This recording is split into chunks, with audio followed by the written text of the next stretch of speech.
भगवान ने कहा, सुनो जी, अभी हमें बहुत जरूरी मामा जी से मिलने जाना है, लेकिन हम तुम्हें आश्वासन देते हैं कि एक रात्रि का विश्राम एक दिन तुम्हारे यहां जरूर आएंगे, लेकिन अभी हमें जाना है।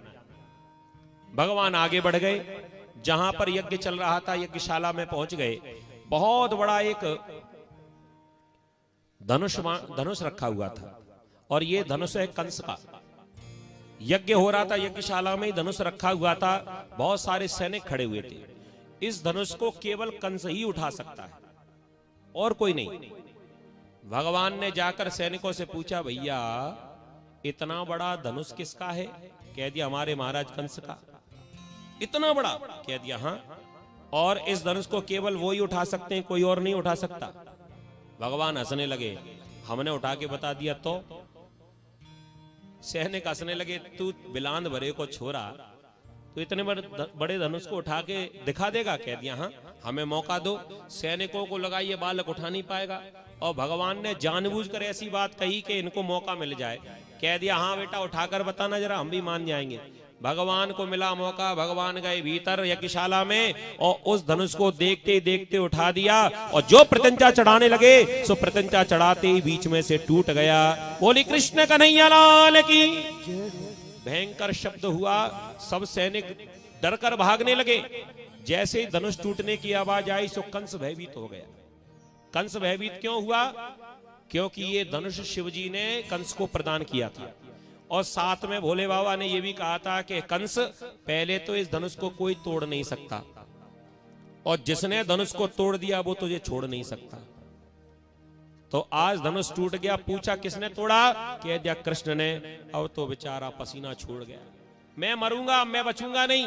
अपने प्राण बचाने के लिए अपना महल छोड़कर सीधे युद्धशाला में भाग गया, जहां पर मल्ल युद्ध हो रहा था, और भगवान को रोकने के लिए इसने सैनिक भेजे, सैनिकों को हराया। इसने कुबलिया पीड़ हाथी को भेजा।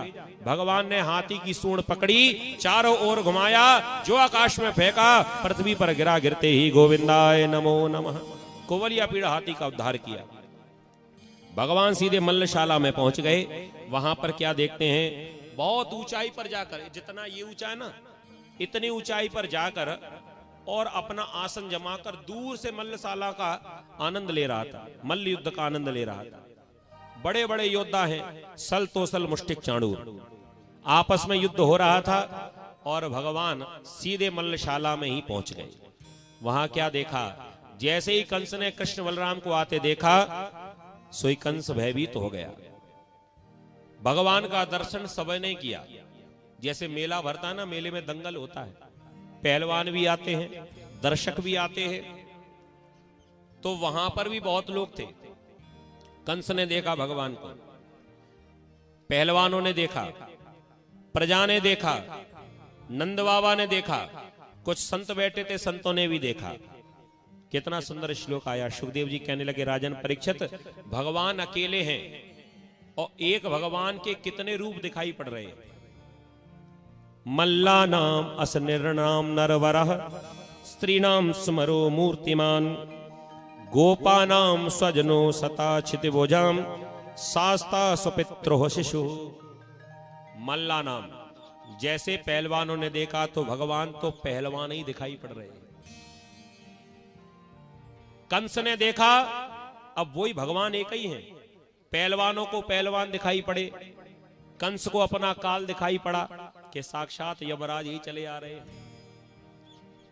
अच्छा, मथुरा के जितने भी थे, मथुरा वासियों ने देखा तो भगवान भविष्य के राजा दिखाई पड़ने लगे कि राजा यही है। नंद बाबा भी बैठे थे। नंद बाबा को लगा कि ये तो हमारा कन्हैया है, अपना पुत्र दिखाई पड़ा। शास्ता सुपुत्रो शिशु, इन्हें अपना पुत्र दिखाई पड़ा। और संतों ने देखा तो साक्षात नारायण ही दिखाई पड़े। जाकी रही भावना जैसी, प्रभु मूरत देखी तिन। जिसकी जैसी भावना है, एक भगवान अनेकों रूप में दिखाई पड़ने लगे। जैसे ही भगवान पहुंचे, कंस चीखने लगा, ए पहलवानों, आपस में लड़ना बंद करो। ये दो बालक सामने जो आ रहे हैं ना, इनके साथ में युद्ध करो। भगवान मल्लशाला के भीतर चले गए। सल, तोशल, मुष्टिक, चाणूर, बड़े बड़े पहलवान, कई हजार हाथियों का बल जिनके भीतर था। अब छोटे छोटे बालक, भगवान धीरे से कहने लगे, मामा जी ने धीरे पटकना, आप तो बड़े पहलवान हो। उनमें से जो चाणूर था, चाणूर कहने लगा, हम तुम्हें जानते हैं, तुम्हारे कहानी किस्से हमने सुने हैं। न बालो न किशोरत्न बलश्य बलनाम्बर लील ये वो हतो ये न सहस्त्रदुप सप्तभृत। हमने तुम्हारे बारे में सुना है, बड़े बड़े राक्षस तुमने पछाड़ दिए, कैसे कह रहे हो कि तुम छोटे बालक हो। भगवान ने कह दिया, जब इतना ही जानते हो हमारे बारे में तो काय को मरने आए, भगते क्यों नहीं हो। कह दिया, क्या भगे, हम तो मरने ही आए हैं। अगर आपने नहीं मारा तो हमें दुष्ट के हाथों से मरना पड़ेगा, तो दुष्ट के हाथों से मरने से बढ़िया आपके हाथों से मरे तो कम से कम हमारा उद्धार तो हो जाएगा। एक सूफी संत बड़ी अच्छी बात लिखते हैं, जहां बेदर्द हाकिम हो वहां फरियाद क्या करना, लिखा परदेस किस्मत में वतन की याद क्या करना। जहां बेदर्द हाकिम हो वहां फरियाद क्या करना। तो ये जो कंस है ना, ये हमारा जो महाराज है, ये बड़ा दुष्ट है। अब इसके सामने भी हम क्या फरियाद करेंगे। तो महाराज हम तो मरने ही आए हैं। कह दिया, मरने आए हो तो काय को देर करें। भगवान ने एक मुष्टिका जमाई और धड़ाम से पृथ्वी पर गिरा। दाऊ जी ने पूछा, तेरा नाम? कह दिया, मेरा नाम है सल। दाऊ जी ने एक घूसा दिया, तू भी चल। मुष्टिक नाम का पहलवान आया, सो ऐसी मुष्टिक आदि पृथ्वी में ही धस गया। सल, तोसल, मुष्टिक, चाणूर चारों का उद्धार किया। अब कंस भयभीत हुआ, अब क्या करूं। चीखने लगा, ए सैनिकों, इन दोनों बालकों को पकड़ लो और जेल में बंद कर दो। भगवान ने सोचा, मामा जी को जल्दी ज्यादा है, चलो इन्हीं से मिल लेते हैं। छलांग लगाई भगवान ने और सीधे इतनी ऊंचाई पर मामा जी बैठे थे वहीं पहुंच गए। अब बेचारा कंस भाग नहीं सकता, हाथी पे बैठकर आया था तब चढ़ा था, अब हाथी तो आए नहीं, हाथी आए तब उतरे, अब कहीं भाग भी नहीं सकता। सो भगवान ने जाके पकड़ लिया। जो मुकुट पहने था मुकुट नीचे गिर गया, भगवान ने उसके बाल पकड़ लिए, केशों को खींचने लगा। कंस चीखने लगा, लाला केशों में लगती है, छोड़ दे केशव। भगवान ने कह दिया, मामा जी आज तुम्हारे केशों में लगती है, याद करो वो दिन जब इसी प्रकार तुमने मेरी माँ के भी केश खींचे थे, क्या तुमको उस समय दर्द नहीं हुआ था। इस कथा को सुनकर ये रहस्य सब पता कर लीजिए, कोई व्यक्ति जो भी जीवन में करता है उसी जीवन में एक ना एक दिन उसी को भी वही भोगना पड़ता है जो पहले करके आया है। स्वर्ग और नरक कहीं बाहर नहीं है, यही है। अच्छा किया होगा तो एक दिन तुम्हारे साथ भी अच्छा होगा। आज भगवान ने याद कराया कैसे मेरी माँ के केश खींचे थे, तुम्हारे पाप का घड़ा पूरा भर चुका है। अब तो रोने लगा, लाला मुझे क्षमा कर दे। कह दिया, नहीं कर सकता, मेरी माँ को मेरे पिता को बड़े कष्ट दिए तुमने। तुरंत ही भगवान ने कंस को उठाया और ऊपर से नीचे पटक दिया और अपने भीतर समस्त ब्रह्मांड का भार निहित किया। और जो ही भगवान ऊपर से छलांग लगाकर नीचे गिरे, वक्षस्थल पर गिरे कंस के ऊपर, ऐसा लगा कि पूरा ब्रह्मांड ही आकर गिरा। और कंस का गोविंदाय नमो नमः, बोले कंस मर्दन भगवान की। कंस के और भाई आए, भगवान ने सभी को समाप्त किया। कंस की दो पत्नियां थी, अस्ति और प्राप्ति। ये जरासंध की बेटी थी। ये अस्ति प्राप्ति रोकर आने लगी, भगवान भी झूठ माट के रोने लगे। अस्ति प्राप्ति ने सोचा, ये काय को रो रहा है, इसने तो हमारे पति को मारा, इसी ने तुम्हारा सुहाग उजाड़ा। भगवान कहने लगे, मामी जी तुम्हारी कसम हमने कुछ नहीं किया, हम तो मामा जी से मिलने गए थे, लेकिन मामा जी को इतनी जल्दी थी, बताओ इतनी ऊंचाई पर बैठने की क्या जरूरत थी, नीचे ही बैठ जाते।